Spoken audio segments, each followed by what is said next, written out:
सोलापूर ग्रामदैवत शिवयोगी सिद्धरामेश्वरांच्या अक्षता सोहळ्यानंतर दुसऱ्या दिवशी उत्साहात होम प्रदीपन विधी संपन्न झालाय। सिद्धरामेश्वर महाराजाचा जयघोष करत होम मैदानावर मानकरी आणि सेवेकऱ्यांनी गर्दी केली होती। मानाच्या नंदी ध्वजांना आकर्षक विद्युत रोषणाई करण्यात आली होती। पहिल्या नंदी ध्वजाला नागफणीचा साज चढवण्यात आला होता। पांढऱ्या वेशातील बाराबंदी परिधान केलेल्या भाविकांच्या उपस्थितीत होम विधी पार पडला।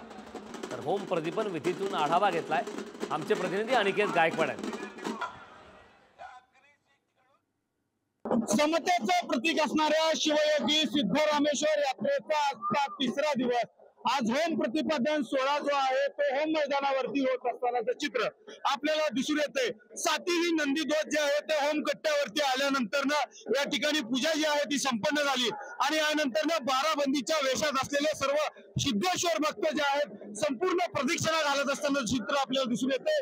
खरं तर आपण पाहायला गेलं तर सिद्धेश्वर यात्रा जी आहे या यात्रेसाठी संपूर्ण राज्यभरासह आंध्र प्रदेश असेल, कर्नाटक असेल, या ठिकाणी भाविक भक्त जे आहेत ते येत असतात आणि यानंतर ना या ठिकाणी होम प्रतिपादन सोहळा जो आहे तो या ठिकाणी संपन्न होत असतानाचं चित्र दिसते।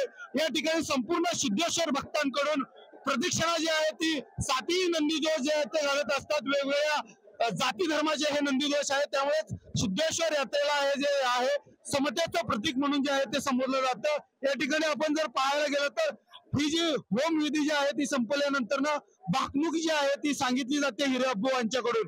त्यामुळे एकंदरीत आपण जर पाहायला गेलं तर हा होम प्रतिपादन सोहळा जो आहे तो या ठिकाणी संपन्न होतानाचं चित्र आपल्याला दिसून येते। त्यामुळे एकंदरीत संपूर्ण शहरामध्ये जे आहे त्या आनंदाचं वातावरण आपल्याला दिसून येते।